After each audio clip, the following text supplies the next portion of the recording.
Composting tip of the day. When it comes to fertilising, the liquid that comes out of your worm farm is one of the best balanced and most nutritious fertilisers I know of.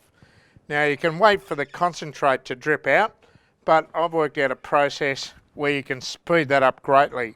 So take a 10 litre watering can full and just simply water that through your worm farm.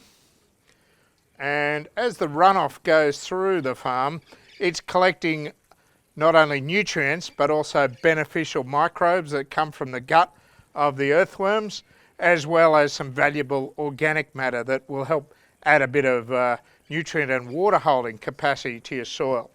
Don't worry about the worms drowning because the water passes straight through and leaves plenty of air spaces behind it as it goes.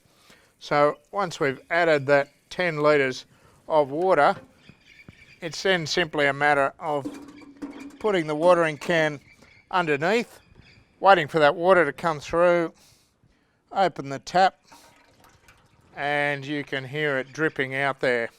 And because it's more dilute than the normal concentrate that would come through, it's ready to use straight away on your plants. Happy gardening.